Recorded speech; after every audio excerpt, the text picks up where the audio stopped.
a couple months ago, I reviewed Total War Pharaoh, mainly judging if it was worth the $60 price tag as a longtime Total War fan.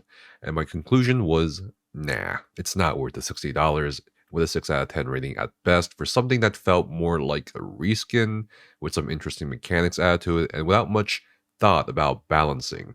Apparently, I am not the only one who felt this way, as right before the holidays, in a very easily missable email, the executives, not the actual developers over at Creative Assembly, the studios under Sega, responsible for the Total War franchise, sent out was essentially an apology.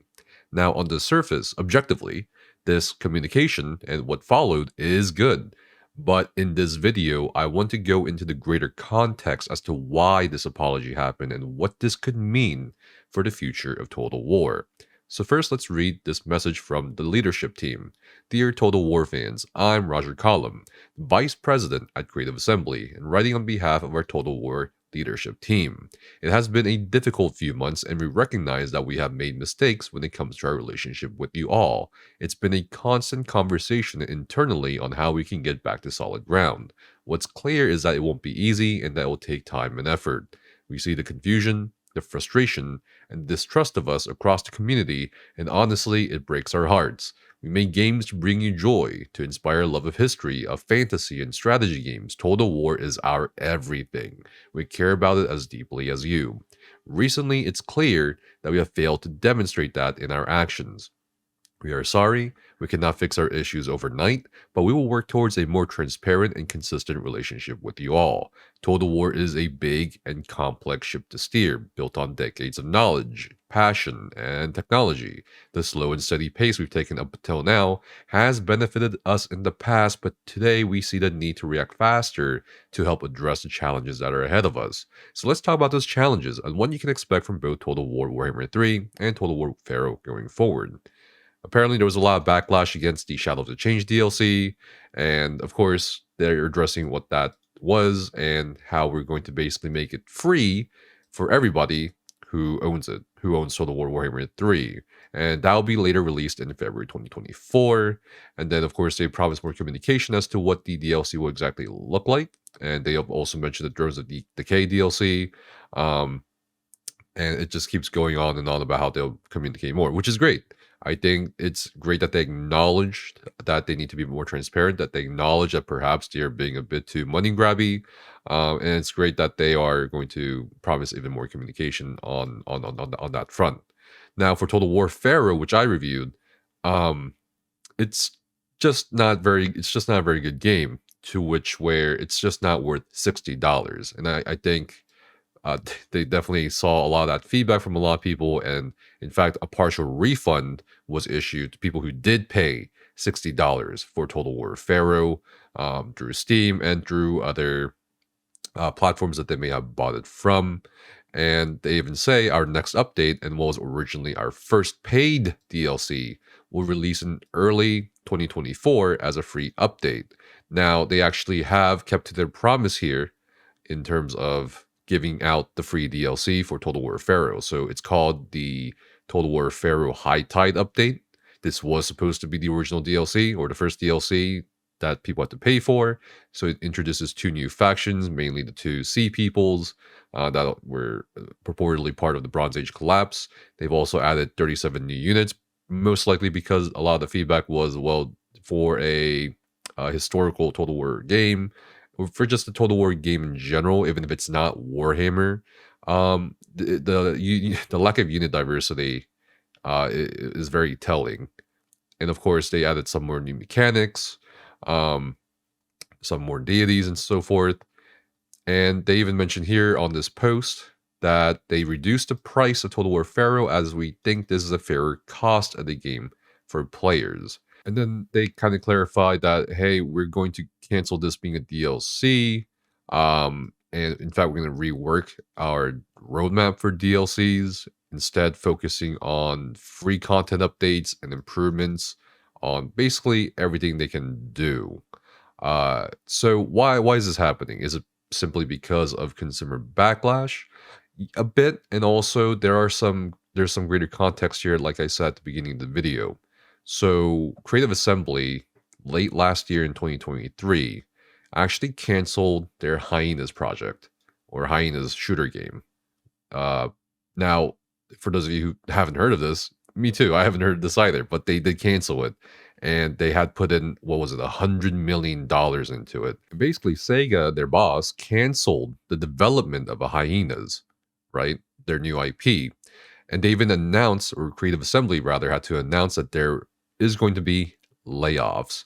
And on a Twitter post, they said, "We have made the incredibly difficult decision to begin a redundancy consultation process in some areas of our UK operations. This may unfortunately result in job losses." Now, Creative Assembly is not unique to the industry in terms of sudden layoffs, just to cut down costs, just to save money, just to make more money in many cases. And this is pretty rough considering the year before they had to conduct investigations into employee abuse or workplace misconduct, and that went as well as you'd expect. And of course, the actual real kicker for as to where Total War is concerned for the studio is that they only reached about maybe 4,000 players at peak. That is an insanely low number for a Total War release, for a AAA game release, for a game for a franchise returning to its historical roots after a fantasy trilogy, right? It's just it's just astounding. It didn't even reach 5,000 players peak, and that's crazy to me, especially when you compare it to the number of peak players on Steam for Total War Warhammer 3, which is over 160,000, and Total War 3 Kingdoms almost reached 200,000 peak. And I can assure you the retention rate for Total War Pharaoh, like I love all these Total War games. I played every single one, and I have always loved the replayability. But Total War Pharaoh was the first Total War game where I was like, I don't want to play this anymore. Like I just don't want to play again, even as a different faction, even as a different culture. And I can assure you guys, the retention rate is probably even worse than the peak numbers, like a lot worse. And of course, there's been news that the Creative Assembly forums has been cracking down hard on people complaining. So, and of course, there were from YouTuber Volound that Creative Assembly laid off 40% of their workforce, including Chief Product Officer Robert Bartholomew.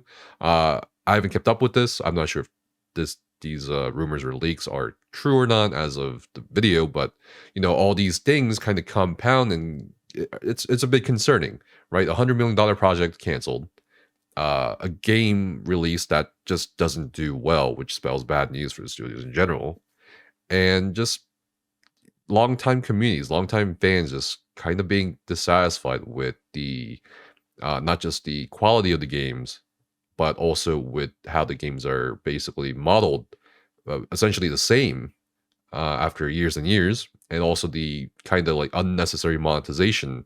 I mean, look at the Blood DLCs. I think that's just really egregious, at least to my perspective. So what does this all mean? And I'll break it down here for you.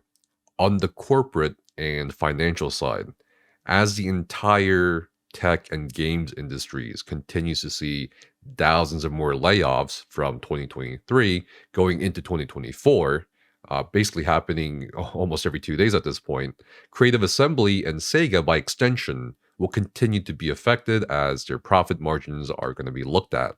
And again, as moves to cut down expenses, the first thing to go is usually the employees, which could affect the quality of future products or services, which in this case is Total War, and which could also lead to further monetization, even beyond the needless Blood DLCs or faction DLCs often peddled by Creative Assembly. All of this gets into the consumer perspective, from where it's clear that, at least to me, Total War as a franchise needs to take risks, creative risks at this point. It's essentially been the same game with different mechanics or added systems, whether it's unit replenishment upon recruitment, weather changes during the RTS battles, or internal faction politics, or sometimes even just dumbed down in the case of the Total War Warhammer Trilogy or Total War 3 Kingdoms. It's just the same thing over and over, and after a while, even for people who really love this kind of format, this same model, essentially, it gets pretty old. The retention rate will just inevitably just go away, as evident by the numbers for Pharaoh. And apart from Total War communities often asking for a revamped Total War Medieval, I think what a lot of people have been also wanting to see is a Total War that kind of approaches the more modern periods, not just in terms of a framing of the narrative of the game, but also the way the game is played. Different kind of movements, different ways of thinking, apart from the sort of almost 2D RTS movements of battles, or even like the sometimes too simple, sometimes too complicated building of settlements or your empires. Um, and I think something like the period of the First World War, or even the United States Civil War, or just looking at different regions of the world like they did with Empire, but in a more focused frame, would be a great start. It doesn't mean change the entire formula, but definitely make it more interesting to both old and new players. And that's kind of the thing I felt with Pharaoh. It felt like Total War Pharaoh tried implementing interesting mechanics, which obviously leads to you interacting with the game or engaging with the game differently. Like diplomacy is much, much more emphasized in Pharaoh compared to a lot of the other Total War games. But the balancing for a lot of these things just wasn't well done. And it, again, on top of that, on top of the already existing Total War model, it just felt meh. So I don't know exactly what's going to happen with Total War, but I think we all know something needs to change with the franchise, not just in terms of the monetization with the DLCs, but in terms of the actual gameplay. Because at the end of the day, it just has to be a good game. It just has to be an enjoyable game, and it doesn't have to be the same thing over and over at this point, especially again after the year that was 2023 for a lot of games that came out that were stupendously good. And 2024 is looking to be a similar year, particularly when it comes to multiplayer games. So I don't know. Let me know what you guys think down in the comments below, and I'll see you in a bit.